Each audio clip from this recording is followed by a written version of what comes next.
species will have gone up 60%, but they never say 60% of what, unless you've got a baseline. So butterfly numbers go up and down each year, and that's no different on the Isle of Man. And just to put it into context, when we say the Isle of Man figures, what sort of, compared to the UK, how many species have we actually got resident on the island, as it were? We have 20 species resident on the Isle of Man. And that compares in the UK to? The UK is between 58 and 60. Okay, so just a tad under half of the species you might find throughout the UK. Yep. And have those figures varied at all over the years that you've been looking at butterflies on the island? On the Isle of Man, we've actually increased our number of species, so they've gone up by 3 species in the last 20 years or so. So we've got more species, but we've got less butterflies. Yeah. So give us some highs and lows then. So what's actually doing relatively well on the island species-wise currently? Relatively well. Last year in particular was holly blue. We had lots of reports from island-wide, and so that's had a very good year last year. And I always remember your top tip for a holly blue is look up, not down. That's right, yeah. The common blues. I'd never seen any until you gave me that tip, then I started seeing them. Yeah, that's right, and around holly bushes in the spring as well, as the name indicates. So they've had good years. Some species haven't had such a good time as well, so small tortoiseshell in particular, a once really common species, has decreased in numbers. And do we think that, is that climate change? Is that habitat loss? Is that? I think there's a combination of these things. Small tortoiseshell, it's a little bit unexplainable in some ways, but it is a butterfly that hibernates a lot in human houses and sheds, human accommodation, if you like, and we attract it into our gardens, and it appears to be hibernating in houses more and more as a result of that. But the trouble is we then switch our central heating on in December and January and wake the butterfly up, and it either perishes in the house or it escapes through the window out into the cold winter's air. And I suppose, again, some people who might be very house-proud, fastidious, who might see things in the corner, or people, it's the sort of thing they might not give a second thought to and just sort of sweep out of the way, as it were. Yeah, that's right.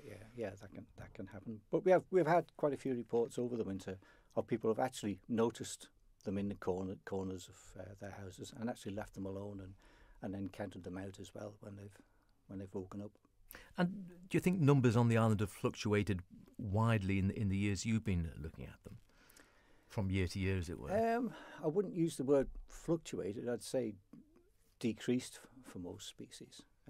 Fairly steady decrease. So it is a steady decline. It is a steady decline. A few are holding on quite well. They tend to be the ones that are coastal, where we can't get at them to damage their habitat. So species with grayling and dark green fritillary, and also species of woodland, which we mentioned, the holly blue, there's the speckled wood, the comma as well. They all seem to be doing okay. Butterflies of the open countryside and the hedgerows, they're not faring so well. Okay, yes, so there is a split there, really. And yet you'd have thought woodland was actually being reduced sort of year on year, it seems, or is that not the case, do you think? I think Manx woodland is maturing a little bit, and I think that's certainly helping species like the holly blue. And we are actually reversing what we did several hundred years ago in cutting everything down, in actually planting more nowadays. So Manx woodland is slowly on the increase.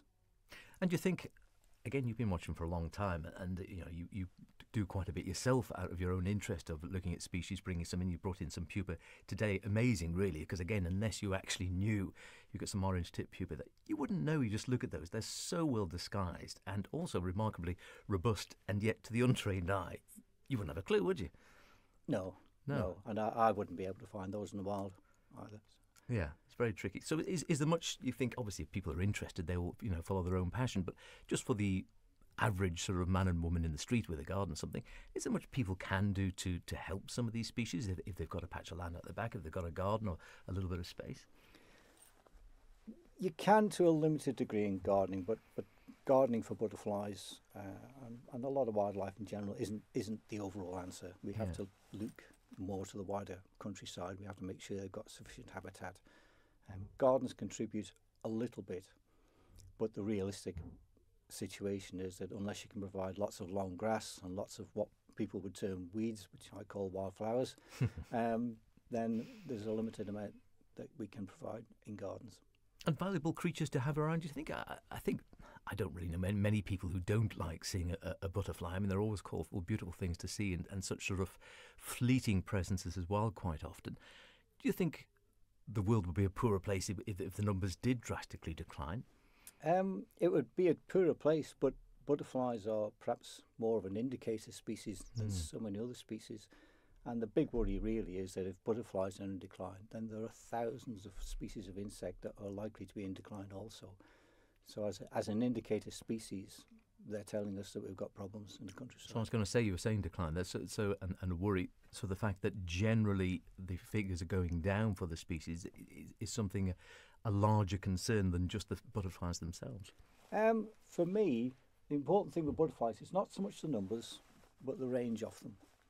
In other words, where you find them across the island.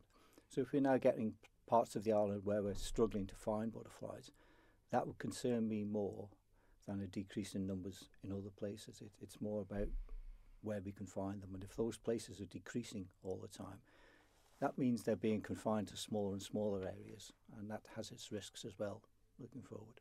And yet there have been, as you were hinting at the beginning there have been one or two species which have been recorded over here in recent years that haven't been seen hitherto, as I understand it. And is that a change of habitat with life on the Isle of Man, or is that something to do with, we keep hearing global warming and species moving and migrating and things starting earlier in the season? Is it linked more with that, or impossible to say, perhaps? I think it's really difficult to say. One of the species we have on the island now, which we didn't have 20 plus years ago, is the comma. And that has expanded its range, and a lot of people link that in to climate change. But then if we go back 150 odd years, the comma's range contracted significantly in Britain as a whole, to the fact that it was only found on the South Wales coast and down the southern part of England. So what is the explanation for it suddenly contracting that? I think there are instances where populations, not just of butterflies, but of wildlife in general, people of a certain age remember collared doves coming to the Isle of Man. We never had them, and there are other species as well that have come and gone, not just butterflies. So I think there are natural fluctuations, but I suppose you have to also look at the fact that there are many butterfly species moving north in Britain as a whole, and I suppose you have to lean towards climate change being a factor. And just finally, there seems to be far more interest now in the environment generally, and we've seen many programmes. Another David Attenborough one recently, and Out to the Seas and such like. There seems to be generally more concern, or a growing body of concern. I think the children as well doing the climate change protests and such like. Do you think it is a real concern going forward that we need to think about the environment more, think about some of these species, and not sort of just take everything for granted? We definitely need to pay more attention on the island to our wider countryside. There's no question about that. We've lost an awful lot of wildlife. On the climate change side of things, I have to say that interests me less than the wildlife aspect itself. I'll leave that to other people to investigate and to look after. But my prime concern would be to look after the habitat that we've got.